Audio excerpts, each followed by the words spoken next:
Isang bagong utos ang binibigay ko sa inyo ngayon. Magmahalan kayo. Kung paano ko kayo minahal, gayon din naman, magmahalan kayo. Kung kayo'y may pagmamahal sa isa't isa, makikilala ng lahat na kayo'y mga alagad ko.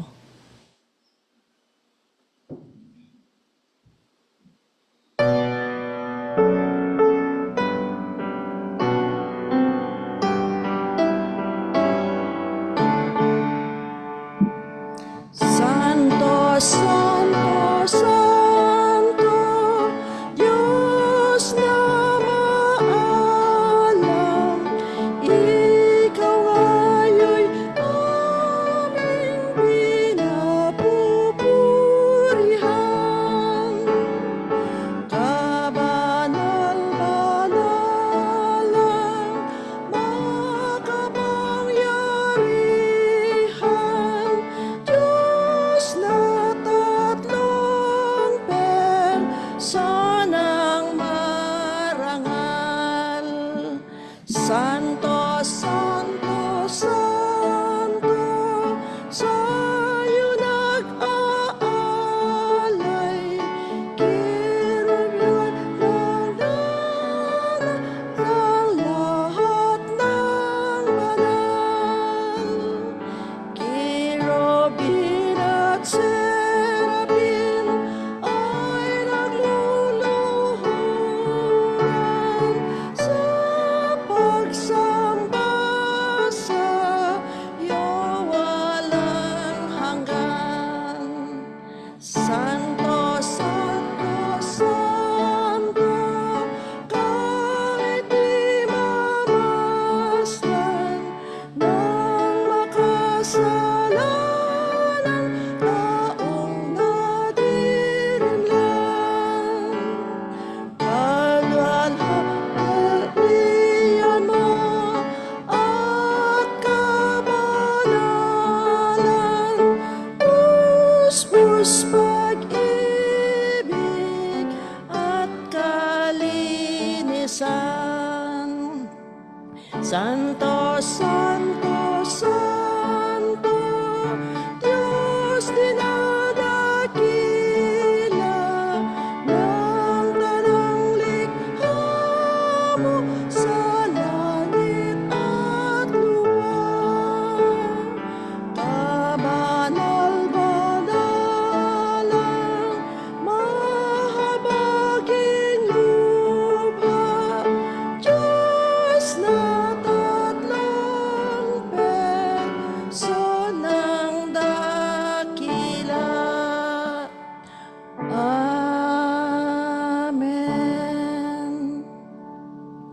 Tayo po ay manalangin. Ama naming Diyos na makapangyarihan sa lahat, sa sandali pong ito kami ay nagtitipon-tipong muli upang kayo, Panginoon, ay sambahin, Panginoon, at itaas ang inyong pangalan.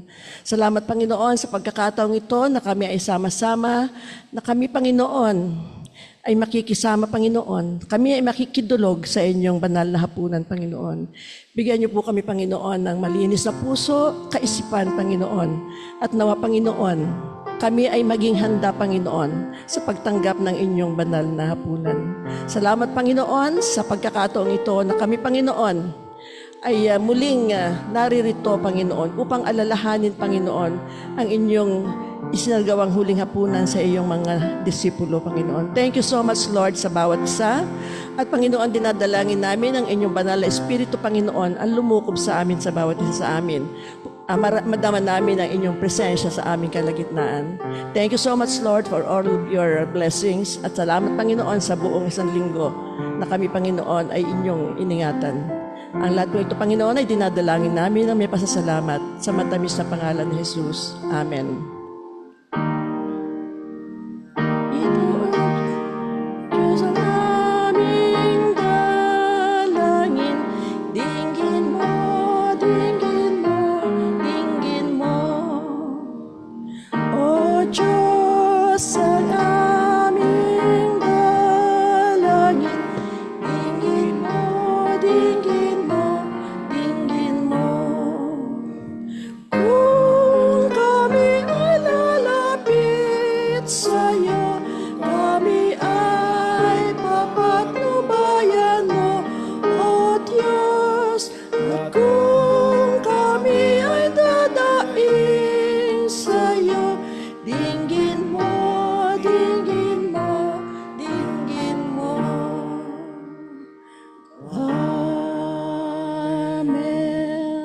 Sumagot si Jesus, kung sinasabi nating wala tayong kasalanan, dinadaya natin ang ating sarili at wala sa atin ang katotohanan.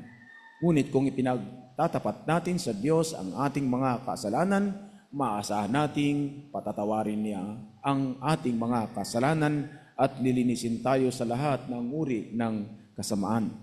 Dahil matuwid siya, kung sinasabi nating wala tayong kasalanan, ginagawa nating sinungaling ang Diyos at wala sa atin ang kanyang salita. Mga kapatid, upang tayo maging marapat sa pagdiriwang na ito, aminin natin ang ating mga nagawang pagkakasala sa Diyos, sa kapwa at bayan.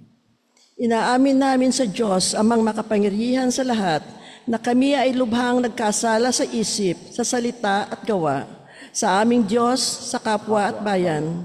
Patawarin ninyo nawa kami sa pamamagitan ng iyong anak at aming Panginoong Hesukristo na tagapagligtas ng aming buhay at ang kaaliwan ng inyong banal na Espiritu ang siya nawang manahan sa amin. Amen. Kawa nawa tayo ng makapangyarihang Diyos. Patawarin sa ating mga kasalanan at patnubayan tayo sa buhay na walang hanggan. Amen.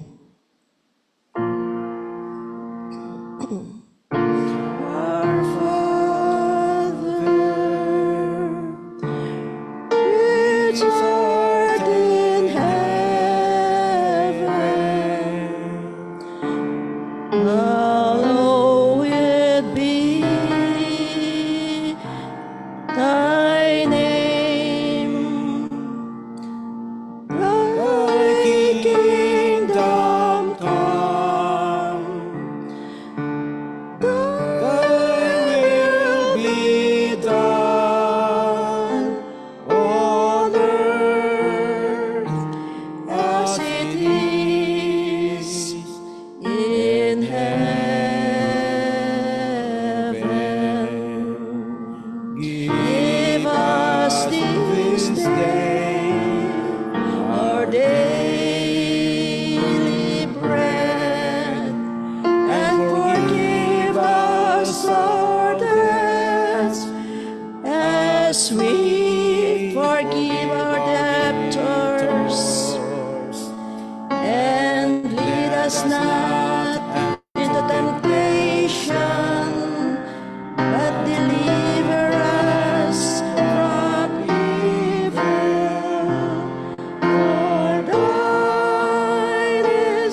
Mga kapatid, sandali po tayong po at atin pong patuloy na pakinggan ang ilan sa mga paalala sa atin.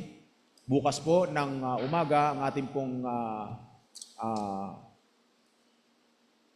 pagsamba ay alas 9 po tayo ang oras natin ng umaga, kaya regular time po natin yon every Sunday ay 9 o'clock. And then sa ating pong 7 last word ay gaganapin natin umaga, alas 9 po yan. Yan po ay ayon doon sa tinakda ng ating pong nurture committee or worship committee. And then yung ating pong sunrise service na dadaluhan sa Quezon City Circle, Memorial Circle, ito po yung Bantayog. Sa Bantayog po ng mga bayani ay anong oras yun? Alas 4. Alas 4 ng madaling araw ng umaga. So tayo po ay kung ilan po ang sasama ay mag-note lang po kayo doon sa ating pong group chat, no? Dahil hanggang bukas na lang natin, hanggang Sabado na lang natin dapat alamin kung ilan ang sasama, dahil sa madaling araw ay tayo po bibiyahe papuntang Quezon City, no? Para dumalo ng ating pong sunrise service. Yan po ay NCCP, yung National Council of Churches, no? The Philippines. Tayo po isa sa mga main na church na bahagi o kasama sa NCCP. Kaya bukas po, magsimula na kayo magdesisyon mula ngayon hanggang bukas, hanggang Sabado na umaga. Pahapon, dapat tapos na ang lahat sapagkat kukuha po tayo ng masakyan kung ilan po ang sasama. Ayan. At pagkatapos ng ating pong sunrise service, doon po ay babalik tayo rito para sa regular worship natin, 9 o'clock ng Sunday ng umaga. Yun naman po ang ating Easter Sunday. So, nagkakaintindihan po tayo, kayo mga nariyan na nakikinig sa online. Yung ating regular worship po ay gaganapin natin sa Sunday. Yung ating pong Easter Sunday ay gaganapin po sa alas 9 ng umaga dito po sa ating simbahan. Ngunit madaling araw, tayo po'y dadalo. Alas 4 ng umaga, dadalo po tayo sa sunrise service ng NCCP. Ayan. Doon po tayo pupunta sa Bantayog ng mga bayani. Ayan. So, maraming salamat po. At bukas, alas 9 po ng umaga, inuulit ko ang ating 7 last word. Wala po tayong mga speaker dyan. Si Pastor Rini lang po ang ating pong tagapagsalita. Ayan. Yan po isigundin sa request po ng council na si Pastor Rini daw ang ating pong tagapagsalita na lang muna. Dahil wala po tayong nilagay na mga speakers. Yan po ay 7.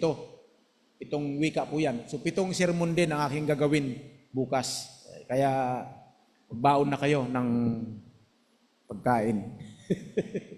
Fasting tayo bukas walang kainan, ano? Pagpapagutom tayo bukas, no? Mula ngayong gabi hanggang bukas. Pero kayo po na may mga may sakit, huwag po kayo mag-fasting, no? Yung madaling magutom, huwag mong fasting. Baka makakasama lang sa inyo. Ayan. Sige po, purihin po natin ang Panginoon. Sandali po tayong manalangin. Aming Diyos na makapangyarihan sa lahat, kami po ay patuloy na dumudulog sa iyo upang papurihan ka, upang sambahin ka. Alam po namin, O Diyos, na ang sandaling ito ay ibinigay mong para sa amin, para ikaw ang aming papurihan. Tunay nga na napakabuti mo sa amin. Kaya sa sandaling ito, inihiling ka namin, nabigyan mo kami ng kaluwagan ng aming mga kaisipan upang maging marapat kami sa ganitong pagdiriwang na iyong pasimula ng iyong banal na pagpapakasakit para sa amin. Kaya loobin mo sa sandaling ito, kahit pa sa aming mga kapatid na hindi po namin kasama ngayon, sila man ay nariyan sa kanilang mga tahanan, bagamat hindi namin sila kasama, ay amin pong dalangin na patuloy mo silang pagpalain. Salamat o Diyos, at ikaw ang aming Panginoon. Napakabuti niyo po sa amin. Samahan mo kami at gabayan hanggang matapos ang aming pagsamba. Alang-alang kay Kristo na aming Panginoon. Amen.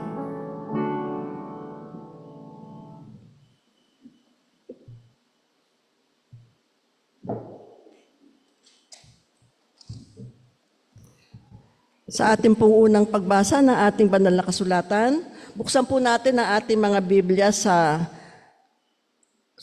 aklat ng Exodus, Kabanata 12, talata 1 hanggang 2, at lalaktaw po tayo, lilipat po tayo sa talata 5 hanggang 14. Ganito po ang nasusulat. Sinabi ni Yahweh kina Moses at Aaron sa Ehipto, mula ngayon ng buwang ito ay siyang magiging unang buwan ng taon para sa inyo. Kinakailangan lalaki ang tupa o ang kambing, 1 taong gulang, walang kapintasan. Aalagaan nito hanggang sa 14 na buwan at sa kinagabihan, sabay-sabay na papatayin ng buong bayan ang kanilang inaalaga ang hayop. Kukuha sila ng dugo nito at ipapahid sa magkabilang poste at itaas ng pintuan ng bahay ng kakainan at kinatay na hayop. Sa gabi ring iyon, lilitsunin ito at kakainin kasama ng tinapay na walang pampaalsa at ang mapapait na gulay. Huwag ninyong kakainin ng hilaw o nilaga ang hayop, kundi lilitsunin ninyo ito ng buo, kasama ang ulo, ang mga pata at ang mga laman loob. Huwag kayong magtitira para sa kinabukasan. Kung may matitira, kailangang sunugin kinaumagahan. Kapag kakainin na ninyo ito, dapat nakabihis na kayo, nakasandalyas at may hawak na tungkod. Magmamadali kayo sa pagkain nito. Ito ang Paskwa ni Yahweh. Sa gabing iyon, lilibutin ko ang buong Ehipto at papatayin ang lahat na panganay na lalaki, maging tao man o hayop, at parurusahan ko ang lahat ng Diyos-Diyosan sa Ehipto. Ako si Yahweh, dugo ang magsisilbing palatandaan ng mga bahay ng inyong titirahan. Lahat ng bahay na makikita kong may pahid na dugo ay lalampasan ko, at walang pinsalang mangyayari sa inyo habang pinarurusahan ko ang buong Ehipto. Ang araw na ito ay ipagdiriwang ninyo sa lahat ng inyong salinlahi bilang pista ni Yahweh. Sa pamagitan nito'y maaalala ninyo ang aking ginawa. Sa ating pong sagutang pagbasa, minamahal ako ni Yahweh sapagkat ako'y dinirinig. Dinirinig niya ako sa dalangin ko at hikbi.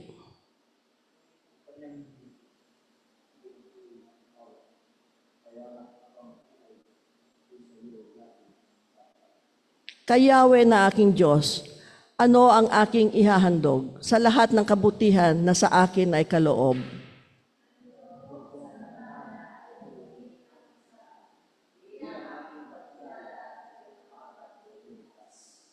Sa tuwin ang magtitipon ng lahat, ang kanyang hinirang na anumang pangako ko'y ay doon ko ay bibigay.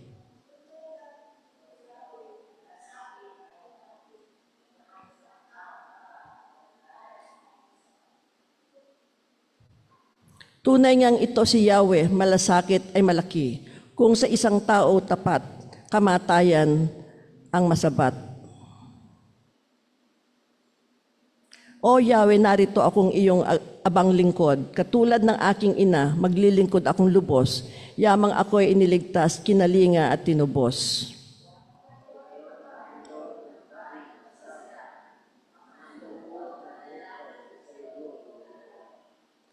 Kapag nagsasama-sama ang lahat, ang iyong hirang sa templo na sa Jerusalem, ay doon ko ibibigay ang anumang pangako kung sa iyo ay binitiwan.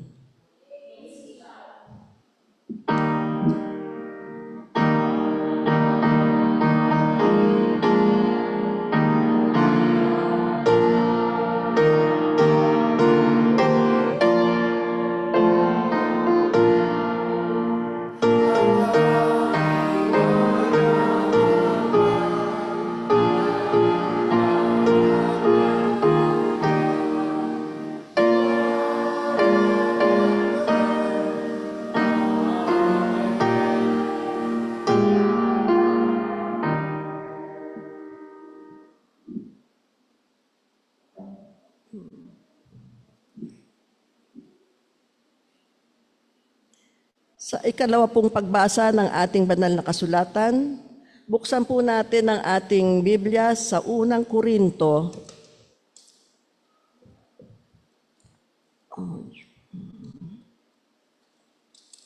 Sa unang Korinto, talata 11, kabanata 11, talata 23 hanggang 26. 36. Sapagkat ito ang turo na tinanggap ko mula sa Panginoon at ibinigay ko naman sa inyo. Noong gabing siya ipinagkanulo sa inyo, ang Panginoong Hesus ay dumampot ng tinapay, nagpasalamat at pinagpira-piraso ito at sinabi, "Ito ang aking katawan na inihahandog para sa inyo. Gawin ninyo ito bilang pag-aalala sa akin." Matapos maghapunan, dumampot siya ng kopa at sinabi, "Ang kopang ito ang bagong tipan na pinagtitibay ang aking dugo. Tuwing iinumin ninyo ito, gawin ninyo bilang pag-aalala sa akin. Sapagkat tuwing kakain kayo ng tinapay, at ito ay iinumin sa kopang ito, ipinahahayag ninyo ang kamatayan ng Panginoon hanggang sa kanyang muling pagparito. Kaya ang sino mang kakain ng tinapay at uminom sa kopa ng Panginoon sa paraang di nararapat ay magkakasala sa katawan at dugo ng Panginoon.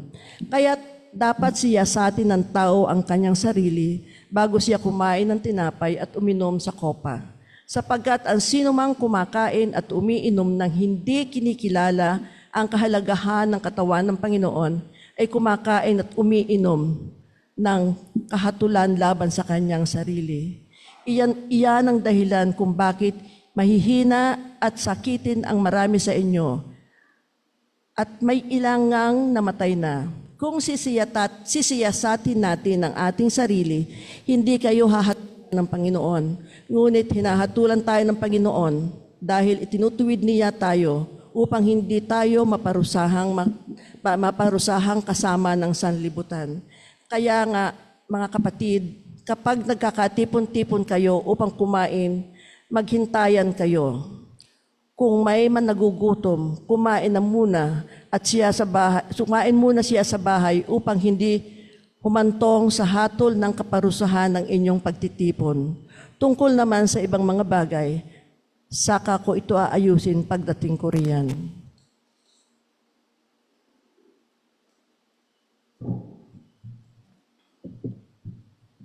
Mga kapatid, tayo po'y magsitindig bilang tanda sa paggalang sa Ebanghelyo ng ating Panginoon.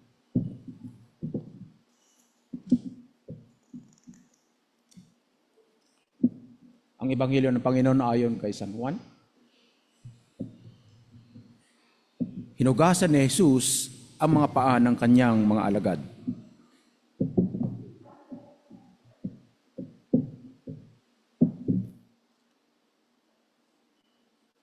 Bago dumating ang kapistahan ng paglagpas, alam ni Jesus na ang kanyang oras ay sumapit na upang siya ay lumisan sa sanlibutan ito at pumunta sa Ama. Iniibig niya ang mga sa kanya na nasa sanlibutan ito. Iniibig niya sila hanggang sa wakas. At nang matapos na ang hapunan, ay nilagay nga ng diablo sa puso ni Judas na ipagkanulo si Jesus. Si Judas ay taga-Keriot na anak ni Simon. Alam ni Jesus na ibinigay na ng Ama ang lahat ng mga bagay sa kanyang mga kamay. Siya ay galing sa Diyos at babalik sa Diyos. Kaya nga, siya ay tumindig mula sa paghahapunan at itinabi ang kanyang mga kasuotan. Siya ay kumuha ng tuwalya at binigkisan ang kanyang sarili. Pagkatapos, nagbuhos siya ng tubig sa palanggana. Sinimulan niyang hugasan ang mga paa ng mga alagad. Pinunasan niya ang kanilang mga paa ng tuwalyang nakabigkis sa kanya. Lumapit siya kay Simon Pedro, at sinabi sa kanya,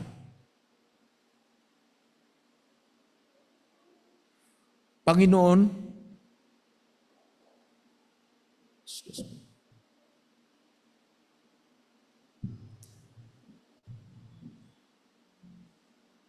lumapit siya kay Simon Pedro, sinabi ni Pedro sa kanya, Panginoon, huhugasan mo ba ang aking mga paa?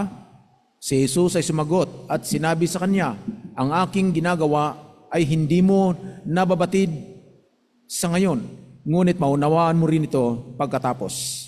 Tumugon si Pedro sa kanya, kailanman ay hindi mo huhugasan ang aking mga paa. Sumagot si Jesus sa kanya, kung hindi kita huhugasan, wala kang kaugnayan sa akin.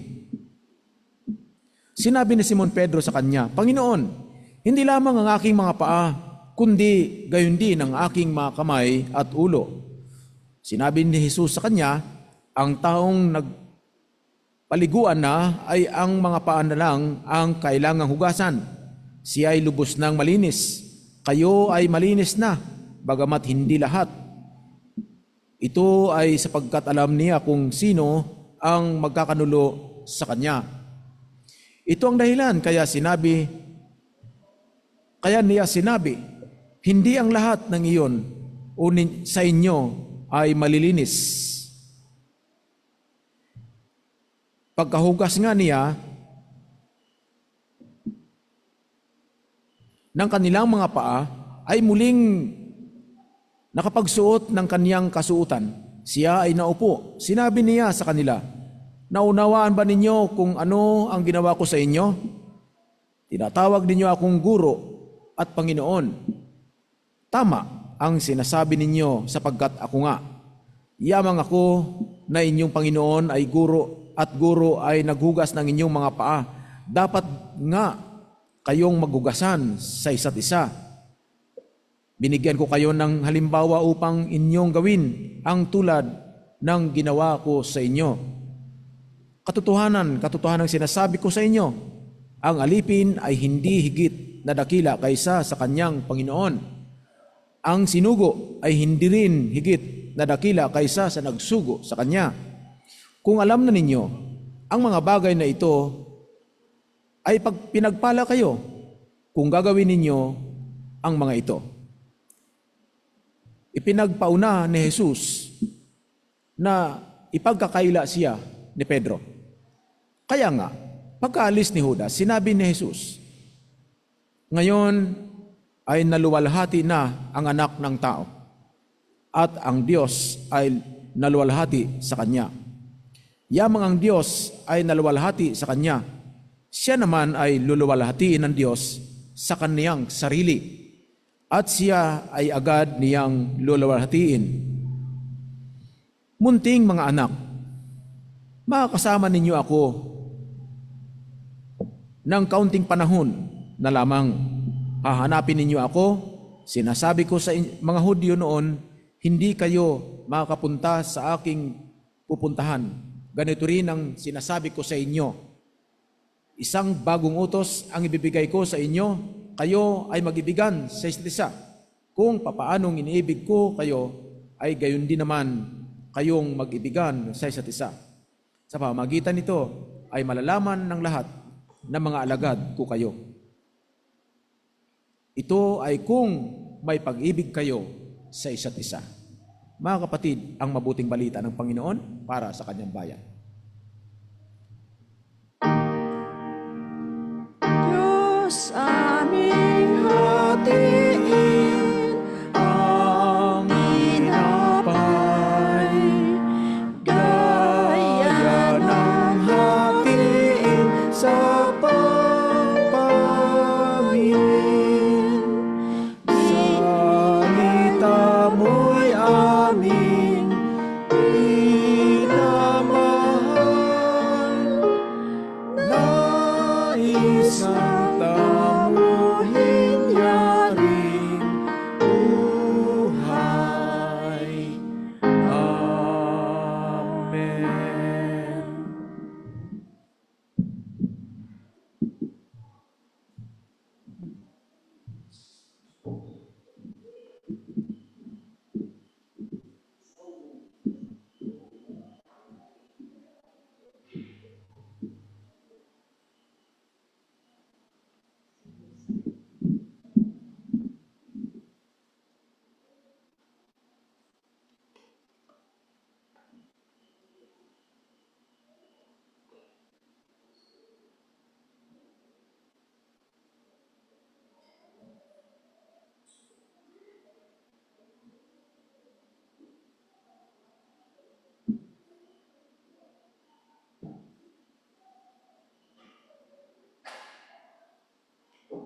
Kung andyan kayo ngayon, ayan bro, okay yan.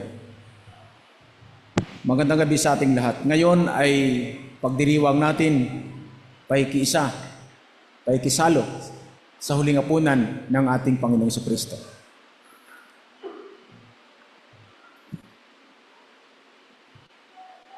Bakit Huwebes Santo ang tawag?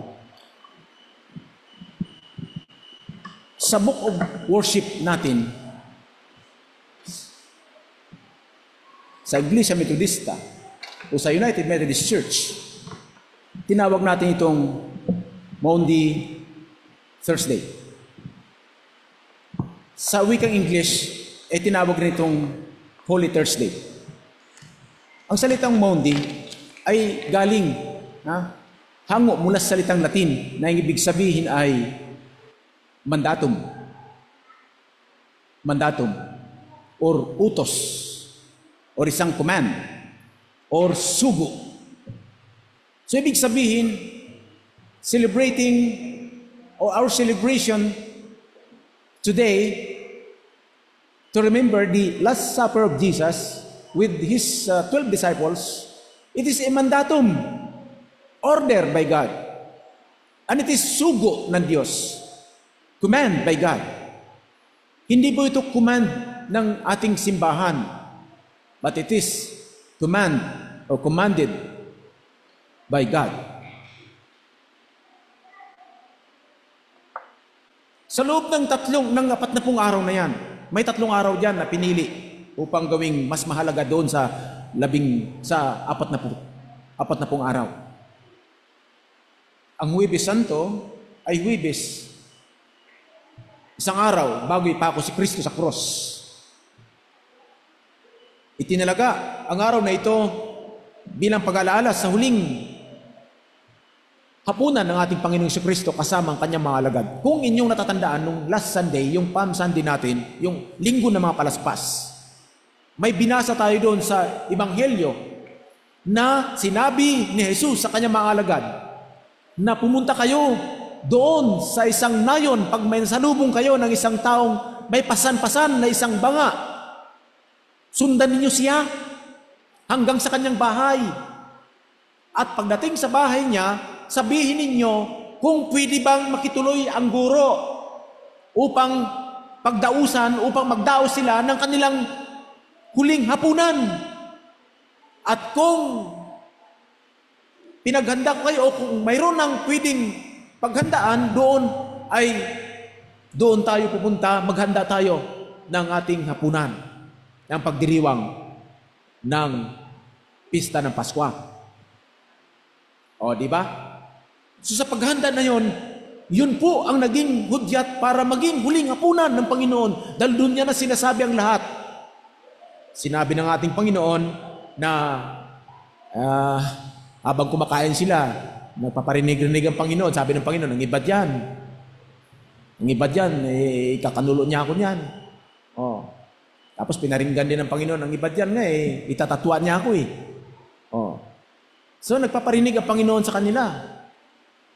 Kaya nung oras na yon, sabi ng Panginoon ay nasa kamay na ng Diyos ang kapasyahan kung anong mangyayari sa kanyang magiging buhay dito sa lupa bilang Panginoon. Kaya nung napagtanto ng Panginoon o ng mga alagad na ang Panginoon ay nagsalita patungkol sa mga bagay na ito, anong nangyari? Umalis si Judas, pumunta doon sa mga Parisiyo, sa mga saserdote, at sinabing naroon si Jesus kasama ang kanyang mga alagad at naghahapunan. Yon.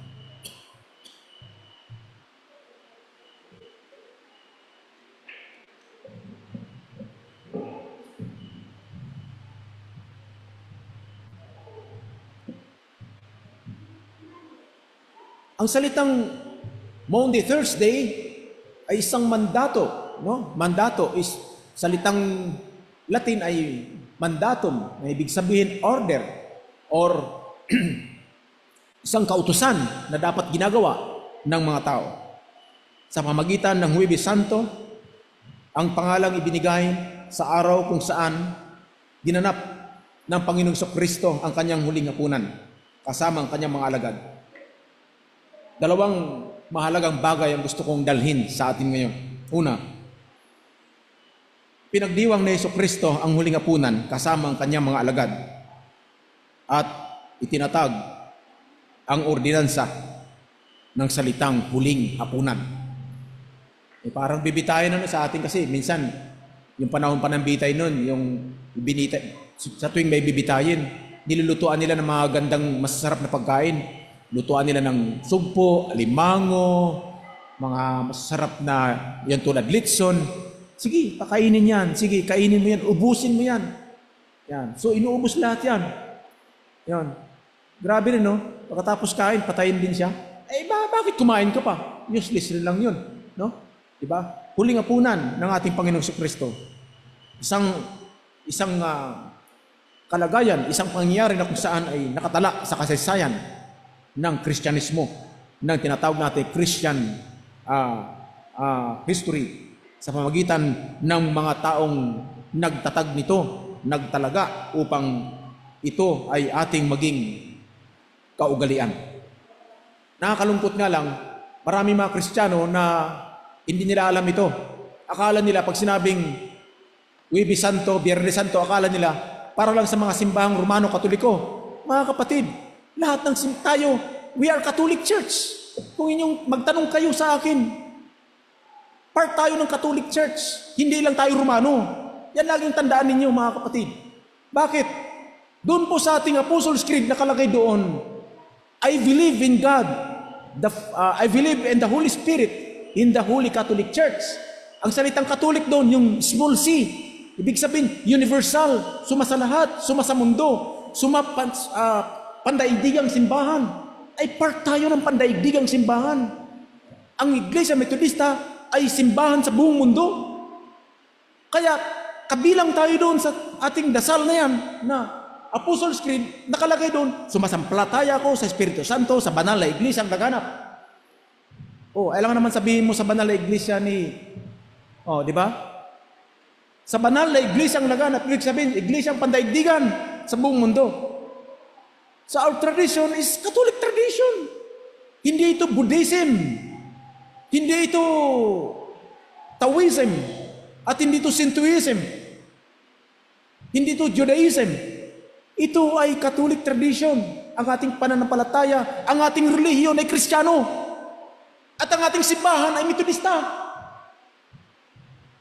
So lagi natin pakatandaan na lahat na nakalagay sa ating Book of Worship, that is our belief. Ang lahat na nakalagay sa ating Book of Worship, that is our faith, our tradition. Wala po tayong nilalagay dyan na labag sa ating simbahan. Tayo lang ang lumalabag.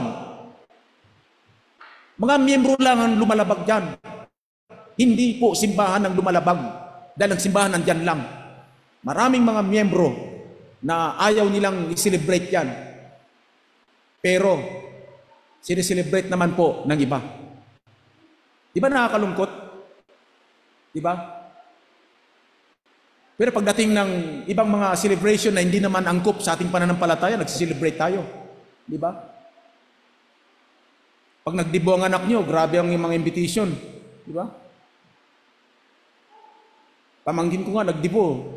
Grabe ang kanilang mga kung ano-ano pinaglalagay dyan. Anyway, hindi naman Metodista yun eh. Diba? Grabe ang paghahandaan nila. Pagkaaraw naman ng kapistahan ng mga puso, grabe naman tayo maganda. Grabe yan tayo. Marami tayong nabibiling mga puso-puso dyan, mga kung ano-ano dyan. Diba? So grabe ang ating pagsiselebrate. Pero pag ang celebration ay patungkol sa tradisyon ng ating simbahan, umaayaw tayo, umaatras. Pinipigilan natin ang ating sarili. Bakit? Patungkol sa Panginoon yan. Ginugunitan natin dahil diyan nagsimula ang ating mahalap na pananampalataya. Ang guligapunan ng Panginoon ay ginugunitan natin dahil doon nagsimula ang mahalap na pananampalataya ng mga disipulo. Hinugasan ng Panginoon ng mga paa ng mga disipulo para maging malapit ang Panginoon sa buhay nila at para sila maging malapit sa puso ng Panginoon. Ibig sabihin, para mayroong ugnayan sa isa't isa. Sa sunod po na Huwebes Santo, maghuhugas tayo ng paa. Ngayon, wala tayong hugas paa. Di ba?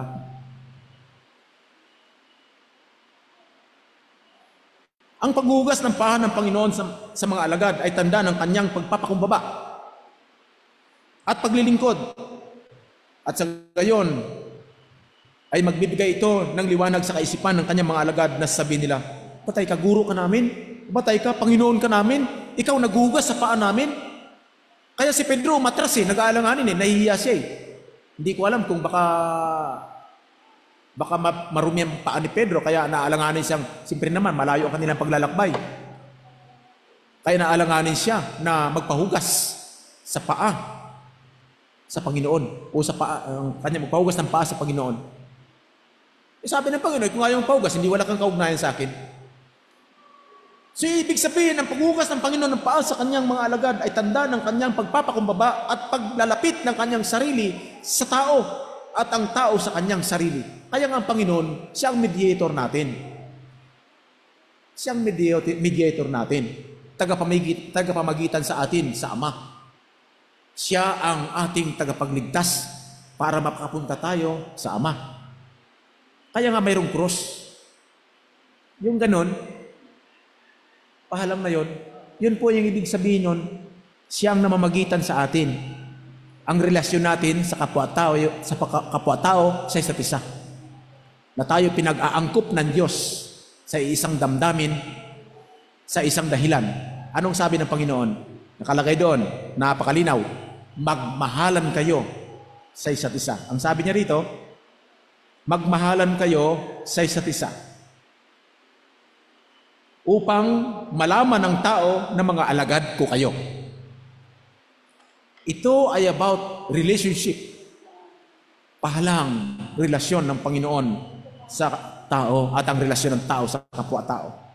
Yung kanyang pagganyan naman, yung patayo na yan, yan po yung relasyon ng Diyos sa tao. Ang pagmamahal ng Diyos sa tao na kanyang tiningnan na pantay-pantay, walang mahirap at walang mayaman. Tayo lang kasi ang nagdi-discriminate sa ating mga sarili. Sinasabi natin, oh, yaman-yaman mo. Parang pagitan natin, lupa't langit. Di ba?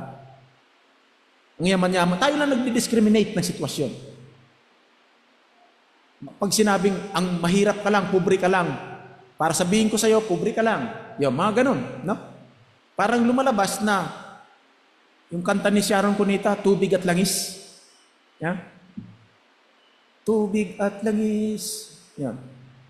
Langis ka, tubig ang isa. O, mahirap nga paghaluin yan. Pag langis, maitim. Pag tubig, malinaw. Yan. So, hinugasan ng Panginoon ng mga paan ng mga alagad upang mailapit ang kanyang sarili at maipakita na ang kanyang pagiging isang mapagpakumbabang guro, mapagpakumbabang Panginoon, at mapagpakumbabang tagapagligtas ng kanilang buhay. Upang maglingkod sa isa't isa, sinabi ng ating Panginoong Kristo, magmahalan kayo. Magmahalan kayo sapagkat ito ang pagmamahal ng Diyos sa atin. Ang salitang Maundy Thursday ay nag-ani ito ng maraming komento. Nang sabi nila, ang salitang Maundy Thursday ay pinagsama ang Lunes at saka ng Huwebes. Hindi nila inisip ng salitang Maundy, M-A-U-N-D-Y, ay Latin po yan, nanggaling po sa salitang Latin. So, akala nila pinagsama ng Lunes at Huwebes. At ang iba nagsabi, Maundy Thursday, mahal na araw, or Huwebes Santo, or tinatawag nating Kwaresma. Sa mga Katoliko lang yan. Pag sinabi mo kahit sa mga Katoliko, kasama ka. Dapat specific sabihin mo, sa Romano Katoliko lang yan. We are not Roman Church. We are Catholic Church. Christian Church tayo. Hindi tayo Roman. Malinaw yan. Tayo po ay mga Katoliko na hindi Romano. Ayan. Lahat ng mga sumasampalatay kay Kristo, we are part of the body of Christ means letter C, Catholic, na ibig sabihin church. No? So, sino ang church? Sino ang ulo ng iglesia na yan? Ang Panginoon. So, kung hindi ninyo naunawaan yan na sinasabi ko, magtanong kayo sa akin, mga kapatid, magliwanagan tayo. Ayan. Ang Huwebes Santo ay isang pinakamahalagang bagay. Ay may nagawa doon sa Huwebes Santo ngayon, ang mga bagay na kung saan si Jesus, ang kanyang mga alagad, ang nakakaalam. Maliban kay Judas na nagpaalam sa mga saserdote, sa mga Parisiyo, na ang Panginoon naroon kasama ang kanyang mga alagad. Naghahapunan sila, nagsasalo-salo.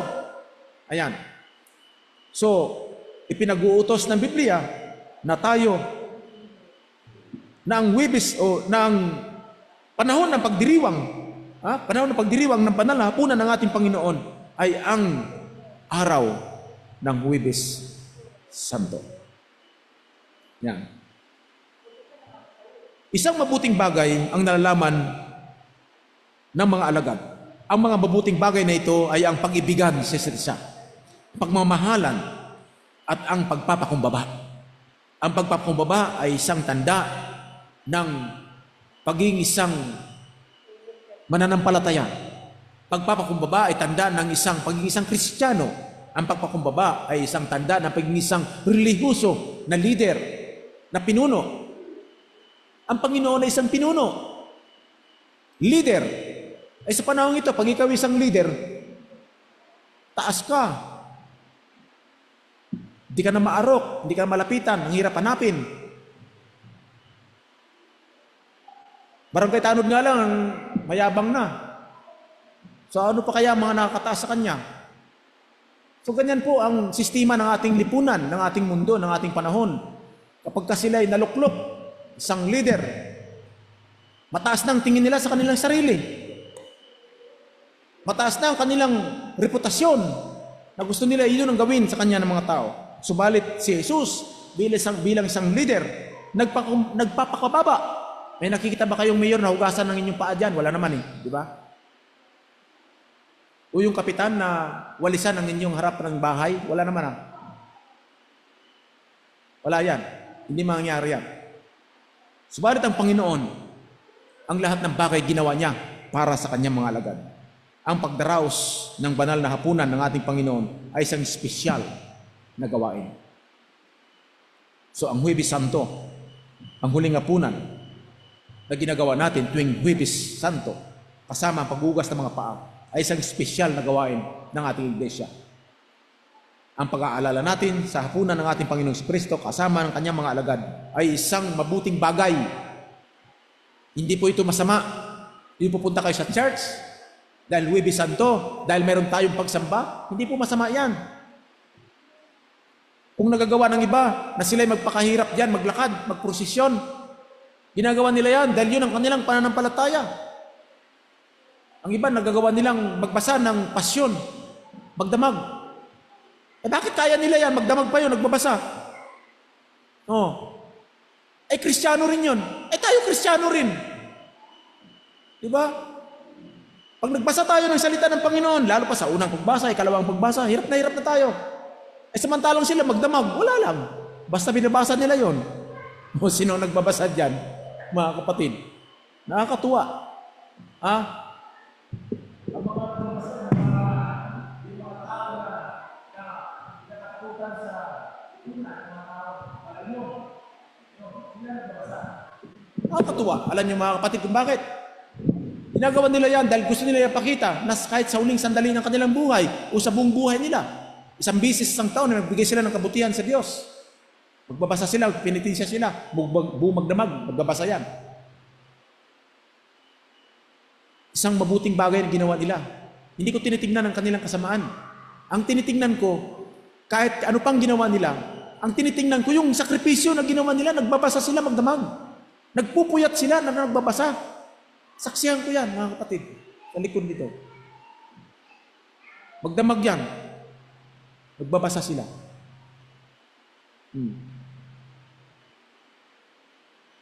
Kaya itinuring na ito ay isang espesyal na gawain. Ang gawaing pinaka-dakila sa harapan ng Panginoon. Alam ni Pedro na sa magitan ng kanyang pag-atras sa pagpahugas ng kanyang mga paa na hindi nakakabuti sa kanya. Pero nung sinabi ng Panginoon na hindi ka maging kabahagi ng aking buhay, ang sabi niya, Panginoon, hindi lang aking mga paa, pati kamay na rin at ulo. Kinuridas na ni Pedro, pati paa, kamay at ulo. Ibig sabihin, maliligo na si Pedro ng buong katawan niya. No? Tinuruan ng Panginoon ang mga alagad kung paano maghugas ng kanilang mga paa. Sa ating buhay, sa pagtanggap natin ng banal na komunyon, sagisag ito ng ating pagpapakumbaba. Isang pagpakumbaba na kung saan iniisip natin na dapat ang ating ipinagdiriwang ay ang Panginoon. Kalawa, hinugasan ni Jesucristo mga paan ng kanyang mga alagad dahil sila'y tumanggap ng banal na hapunan. Matapos na sila'y nakapaghapunan, napakalinaw po sinabi sa Biblia, matapos na sila'y naghapunan, kinuha ni Jesus ang kanyang, inubad ni Jesus ang kanyang kasuotan, nagbigkis ng balabal at hinugasan ang mga paan ng kanyang mga alagad. Diba? Matapos ng hapunan, naghugas sila ng kanilang mga paa. Hinugasan sila ng Panginoon. Bilang tanda ng kanyang pagpapakasakit at sa kanyang huling araw, huling gabi, huling mga oras, sapagkat siya ay yayaon na sa isang panahon na doon siya magdurusa. Ang pagdurusa ng ating Panginoon ay tinakda para sagipin ang mga taong napapahamak. Iligtas at bigyan ng buhay. Iligtas, papalaya, upang mabigyan sila ng katiyakan. At alisin sa panahon na walang katiyakan ng kanilang buhay. Maraming mga tao ngayon na naglalakbay sa mundong ito na walang katiyakan ng kanilang buhay. Bakit, mga kapatid? Sapagkat sila ang mga taong walang patutunguhan. Sila ang mga taong pinagkaitan ng kapalaran. Sila ang mga taong hindi kayang mamuhay ng patas sapagkat wala silang kakayahan. Hindi nakapag-aral, mahirap, maraming may sakit, at maraming mga taong ang pag-asa nila sa buhay ay ang kanilang lakas. Sabi nga ng yung kinain daw ay mula sa dugo't pawis. Hindi marumi na yun kasi pawis niya at saka dugo. Kinain. No? Hindi alam nila na yun ay isang matalinhagang salita. Kaya itong huling hapunan ng ating Panginoon, nagbilin siya. Ito ang kanyang mga pinagbibilin sa kanyang mga alagad. Nang sabi niya, magmahalan kayo sa isa't isa. Mamamatay na nga siya eh. Siya yung mamamatay, siya nagbibilin. Minsan naalala ko, may isang ako nabasang namatay ang kanilang amahin. Sabi ng kanyang mga inaanak, mga anak, Itay, sabi niya, huwag mo sana kaming pabayaan. Ikaw nang bahala sa amin. Lagi mo kaming tulungan. Patay na yun eh. Binigyan pa ng responsibilidad. No? Sa halip na sa Panginoon, hihingi ng tulong na Panginoon, patay na ang aming ama. Wala na kaming makakapitan. Kayo na lang po ang aming pag-asa. Kaya sa atin, bilang pag-aalala sa nalalapit na kamatayan ng ating Panginoong Kristo, mahalin po natin ang ating kapwa. Bakit? Yun po ang iniutos ng ating Panginoon. Iniutos ng ating Panginoon na magmahalan kayo. Ito ang pinakabagong utos, sabi ng ating Panginoon. Mahalin natin ang ating kapwa. Mangagibigan kayo sa isa't isa, sapagkat ang Diyos ay pag-ibig. Lagi po natin pakatandaan ng ating kapwa ay tulad din ng ating sarili. Kahit pa yan ay asawa mo, kapwa-tao mo yan. Kung hindi mo siya mahal dahil lagi kayo nag-aaway ng asawa mo, kaya nawalan ka na ng pagmamahal sa kanya, nawalan ka na ng gana. Pero mahalin mo pa rin siya dahil kapwa-tao mo siya. May mga sitwasyon na minsan hindi natin kayang dalhin, hindi natin kayang i-handle. Pero dahil ang Panginoon nandiyan, kaya-kayang-kaya natin. Ang Panginoon, ang sinasabi niya, ang lahat ay nasa aking Ama na. Ibig sabihin, ipinagkatiwala na ng Panginoon ang kanyang sarili sa kanyang Amang nasa langit. Kaya nga sa huling wika niya doon sa krus, sa mga kamay mo, Ama, pinagtatagubilin ko ang aking kaluluwa. So tayo, kapag mayroong mga panahon na tayo nalulungkot, may mga pinagdadaanan, may mga kung ano-anong mga problema na dumarating sa buhay natin, ilapit natin sa Panginoon. Kausapin natin ng Diyos. Isumbong natin sa Kanya. At siya ang ating lapitan. Sapagkat siya ang ating tagapagtanggol, siya ang ating saklulo, at siya rin ang ating tagapagligtas. Siya ang tagapagkaloob ng pag-asa, ng mga biyaya, higit sa lahat, tagapagligtas ng ating buhay. Huwag po tayong mag-asa sa ating paligid. Doon po natin pagkaloob sa Diyos ang ating mga pag-asa. Kaya sa gabing ito, naway patuloy nating damhin at alalahanin kung paano ang Diyos sa pamamagitan ni Jesucristo ay nagpasimula sa kanyang pagkasakit sa krus at kamatayan at sa kanyang muling pagkabuhay. Kalinsabay nito ay ang pagkabuhay din ng pag-asa ng buong Kristyanismo. Tanggapin nawa natin ang kanyang pagpapala sa pangalan ng Ama at ng Anak at ng Santo Espiritu. Amen.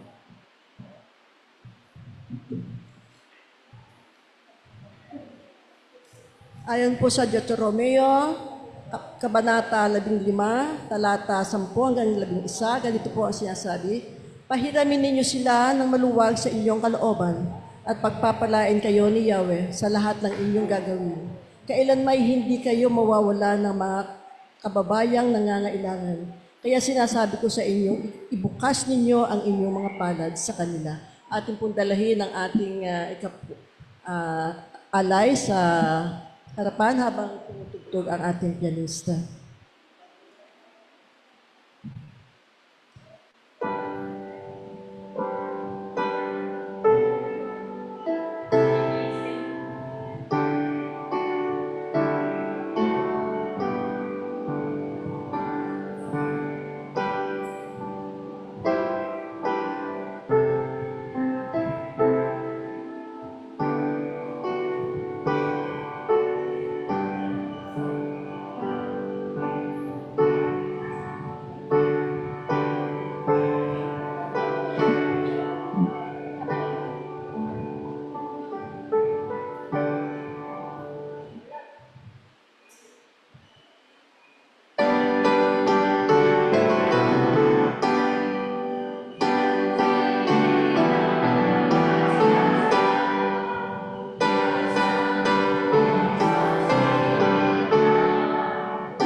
Sa mga handog na ito ng iyong mga anak, tanggapin mo nawa ito at basbasan upang maging daluyan ng kanilang kasaganaan, maging sa kanilang mga tahanan at maging sa iglesia nito. Sa pangalan ni Jesucristo, naming Panginoon. Amen.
Mga kapatid, tayo po'y dumako sa diwa ng ating pagdiriwang ng banal na hapunan ng ating Panginoong Jesucristo. Ang Panginoon ay sumainyo.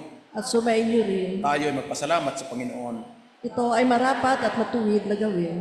Tunay na marapat at matuwid at aming katungkulan na sa lahat ng oras at sa lahat ng dako, kami ay magpasalamat sa iyo, Panginoon, Banal na Ama, makapangyarihan sa lahat, Diyos na walang hanggan. Sa kasamahan ng mga anghel at mga arkanghel at ang buong kalangitan, aming pinupuri at dinadakila ang ngalan mo ang marangal. Laging pinupuri ka at sinasabing, Banal, Banal, Banal. Panginoon Diyos ng mga hukbo, langit at ng lupa ay puspos ng iyong kalwalhatian. Luwalhatiin sa iyo, sa Panginoong kataas-taasan. Amen. Pakinggan ninyo ngayon ang paanyaya sa dulang ng Panginoon, kayo na tunay at mataimtim na nagsisisi sa inyong mga kasalanan at nagsisilid sa inyong kapwa at nagnasang bagong buhay alinsunod sa mga kautusan ng Diyos at magsilakad nga kayo na may pananampalataya at magsatanggap nitong banal na sakramento sa inyong kaaliwan at magsagawa ng inyong abang pangumpisal sa Diyos na makapangyarihan sa lahat. Makapangyarihang Diyos, Ama ng aming Panginoong Hesukristo, lumalang ng langit ng lahat ng bagay, hukom ng lahat ng tao, kinikilala po namin at itinatangis ang mga kasalanan at kasamaan sa tutuwinay aming nagagawa sa pag-iisip, pagsasalita at gawa. laban sa iyong banal na kamahalan. Tunay na pinagsisisihan po namin at kinalulumbay ang pusong itong aming mga kamalian. At gunitain lamang ang nakapapanglaw sa amin. Maawa ka po sa amin, mahabaging Ama. Alang-alang sa iyong anak na aming Panginoong Jesucristo, ipatawad mo nawa sa amin ang lahat naming nakaraan. Ipagkaloob mo po mula ngayon ay lagi kaming makapaglingkod, makapagbigay lugod sa iyong kabaguhan ng buhay, sa karangalan at kalwalhatian ng iyong pangalan, sa pamamagitan ni Jesucristo ang aming Panginoon. Amen. Makapangyarihang Diyos, aming Amang nasa langit, na sa iyong malumanay na kaawaan ay binigay ang iyong bugtong na anak si Jesucristo upang magdusa ng kamatayan sa krus ukol sa aming katubusan, na gumaudo na minsan paghahandog ng kanyang sarili, ng isang buo, ganap at sapat na sakripisyo para sa kasalanan ng buong sanlibutan. At sa kanyang banal na ebanghelyo, natasan kami pagpatuloy ang palagiang pag-alaala ng kanyang kamatayan hanggang sa muli niyang pagdating.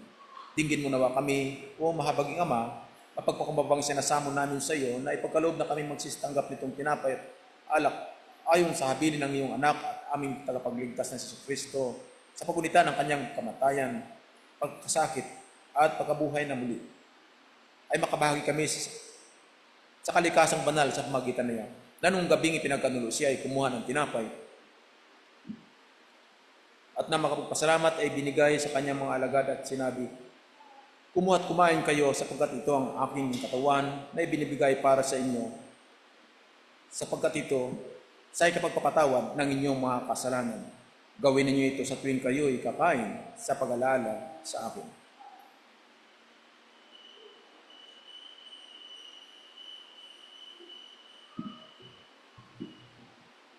Kaya hindi naman, pagkatapos ng hapunan ay kinuha niya ang saro at nang makapagpasalamat ay binigay sa kanyang mga alagad at sinabi, "Kunin at inumin ninyong lahat ito sapagkat ito ang aking dugo ng bagong tipan na nabubo para sa inyo, para sa ikapagpapatawad ng inyong mga kasalanan. Gawin ninyo ito sa tuwing kayo inom sa pag-alaala sa akin."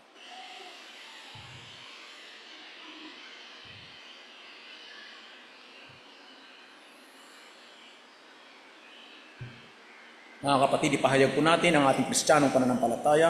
Sinasampalatayan ko ang Diyos, ang mga makapangyarihan sa lahat, lumalang ng langit at lupa, at si Jesucristo na anak na bugtong niya, Panginoon natin na sa hiwaga ng Espiritu Santo, ay pinanganak ng Birhen Maria, nagdamdam ng hirap sa kahatulan ni Poncio Pilato, ipinako sa krus, namatay at nilibing, ikatlong araw ay nabuhay sa mga patay, umakyat sa langit, naupo sa kanan ng Diyos ang mga makapangyarihan sa lahat. Doon nagmumula at paparito, upang hukuman ang nabubuhay at namamatay. Sinasampalatayanan ko ang Espiritu Santo, ang banal na iglesyang laganap, ang pagkakaisa ng mga banal, ang kapatawaran ng mga kasalanan, ang muling pagkabuhay ng katawan, at ang buhay na walang hanggan. Amen. Purihin ka, O Panginoong Diyos ng buong sandaigdigan, sapagkat sa iyong kabutihan ay tinanggap namin ang tinapay at alak na inialay sa iyo, na galing sa lupa at pinagpaguran ng tao, upang maging dalisay niyang katawan at dugo, na nagdudulot sa amin ng pag-asa at buhay na walang hanggan. Na kami naway makinabang sa banal na hain ng iyong anak at aming Panginoong Jesucristo. Amen. Basbasan at pagpalain mo, O Panginoon, ang tinapay at saro na ito, upang maging kabanalan sa buhay ng iyong mga anak na magsisitanggap nito sa pangalan ng Ama at ng Anak at ng Santo Espiritu. Amen.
sapagkat sa tuwing tayo kakain ng kanyang katawan at uminom ng kanyang dugo, ay pinapahayag natin ang kanyang pagkakasakit sa krus, kamatayan, at pagkabuhay na maguli. Mga kapatid, ito ang kordero ng Diyos na nag-aalis ng kasalanan ng sanlibutan. Mapalad ang mga inanyayahan sa kanyang kapag upang makinabang sa kanyang banal na hain.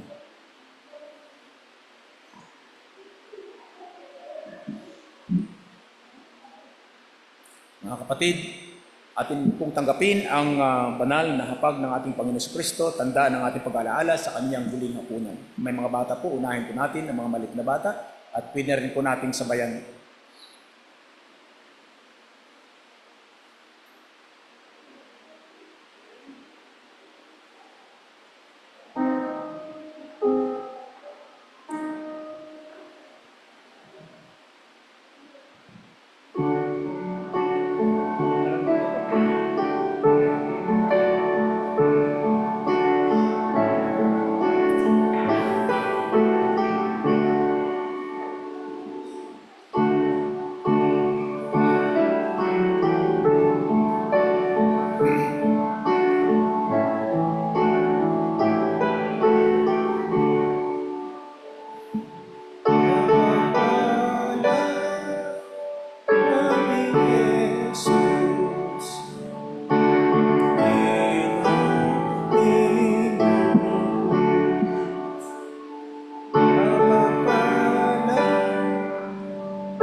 Sinabi ng ating Panginoong Kristo,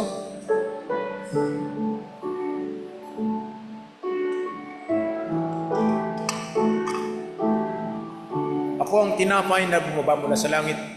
Ang sinumang kumain nito ay hindi na muli magugutom. At ang sinumang sumampalataya sa akin ay hindi na muling mauhaw.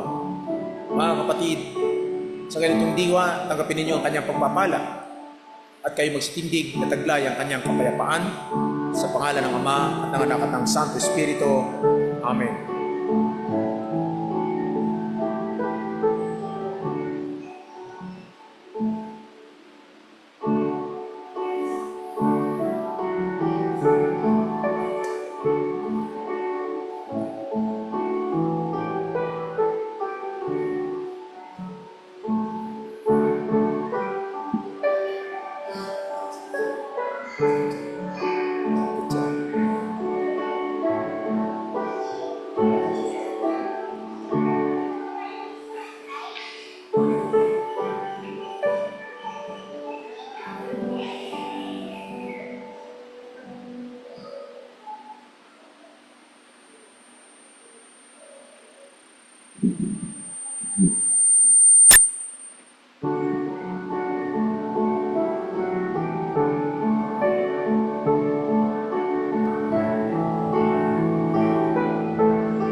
Sabi ng ating Panginoong Kristo, ako ang tinapay na bumaba mula sa langit.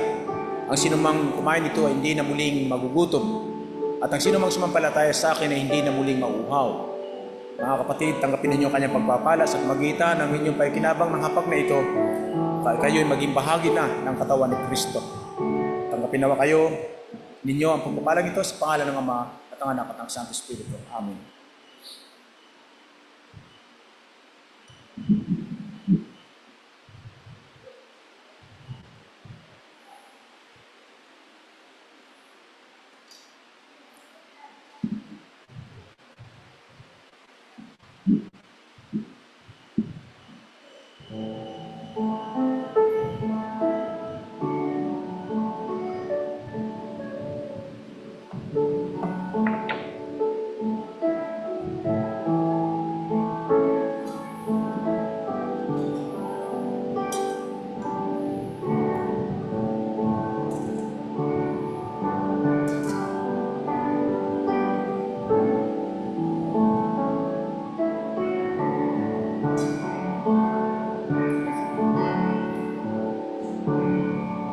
Tayo manalangin.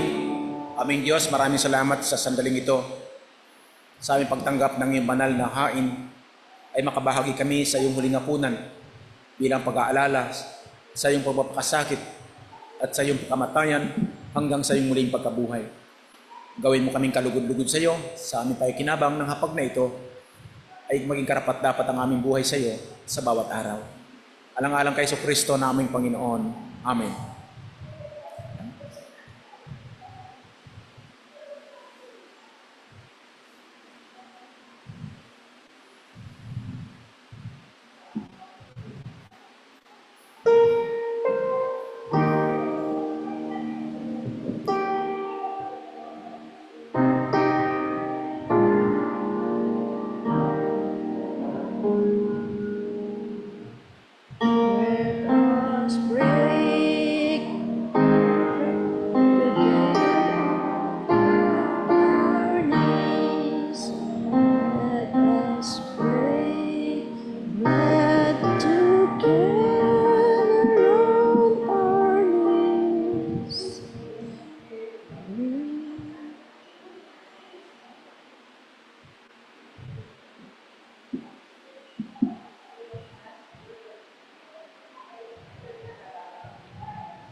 Magsitindig tayo mga kapatid.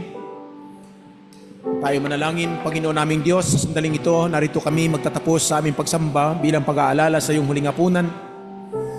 Sinasamba ka namin at pinapapurihan, Panginoon, bilang aming Diyos na namatay at muling nabuhay upang isagipin, upang iligtas ang mga naliligaw. Panginoon, patuloy mo kaming pangunahan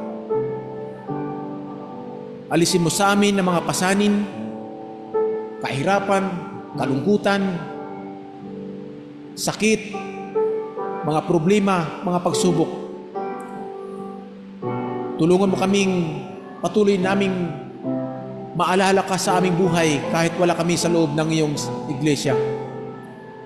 Kahit kami naglalakbay, kahit sa pagtrabaho, kahit sa mga tahanan, o kahit sa gitna ng pagiging abala sa buhay, lagi ka naming iisipin, O Diyos. Hindi lamang sa loob ng iglesyang ito na ikaw ang aming inaawitan, sinasamba, pinapapurihan, iniisip, bagkus kahit pa sa aming pag-uwi, hanggang sa darating muli ang pagsamba, ikaw ang aming iniisip sa aming buhay. Tulungan mo kami, Panginoon, na mapawi sa aming mga puso ang mga pag-aalinlangan upang ang aming mga pagsasalansang sa iyong mga banal na nais sa aming buhay ay hindi mangyayari, sapagkat ikaw nang aming sinusunod. Ang iyong kalooban na ang aming sinusunod. Ikaw na ang aming sinasampalatayanan. Ikaw na ang aming sinasamba. Kaya't pagpalain mo, O Diyos, ang mga anak mong narito. Pagpalain mo rin ang kanilang mga tahanan na kanilang iniwan. Maratnan nila na masaya ang kanilang pamilya. Maratnan nila na ang kanilang pamilya ay ligtas, ang kanilang tahanan ay ligtas. Sa sandaling ito, Panginoon, sa aming paghiwalay, tulungan mo kami na lagi ka naming makapiling sa aming mga sarili, sa aming mga puso. Na hindi kami nag-aalinlangan, na patuloy pa kaming sasampalataya sa iyo, na patuloy pa kaming sasamba, na hindi kami manlalamig, hindi kami manghihina, at hindi kami babagsak, sapagkat ikaw ang aming Diyos na sinasampalatayanan, na namatay at muling nabuhay. At sa pagkabuhay mo, kalinsabay nito ay ang aming pag-asa bilang mga Kristiyano. Kaya't napakabuti mo sa amin, Panginoon. Pagpalain mo mga batang narito, mga kaibigan, mga magulang, mga kabataan. Bigkisin mo kaming lahat ng iyong pagmamahal at pagliligtas sa pamagitan ng iyong kapangyarihan. Sa pamagitan ng iyong Espiritu Santo, tulungan mo kami na lagi kaming matatag sa aming buhay pananampalataya. Inaalala rin namin, Panginoon, ang aming mga kapatid sa pananampalataya na hindi namin kasama ngayon. Inaalala din namin ang aming mga kapatid, Panginoon, sa aming biomedical brothers and sisters, Panginoon. Pagpalain mo sila kung saan sila naroon, sa iba't ibang lugar, sa iba't ibang nayon, sa iba't ibang bansa. Pagpalain mo sila, O Diyos, at patuloy mo silang ingatan. Pagkalooban sila ng kanilang pag-asa at kalakasan at kagalingan.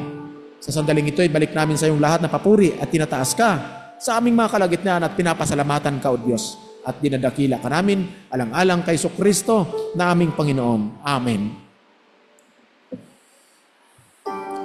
Diyos na yang tatanglaw sa nilalakaran, sapagkat siya ang ilaw at ang kabuhayan.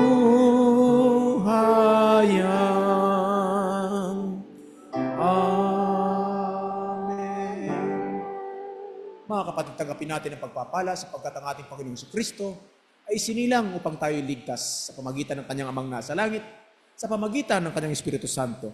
Naway manahan sa ating mga puso at naway manahan sa ating buhay. Tanggapin ninyo ang pagpapalang ito upang tanglawan kayo at aliwin ng kanyang kapangyarihan magmula ngayon at magpa sa walang hanggan.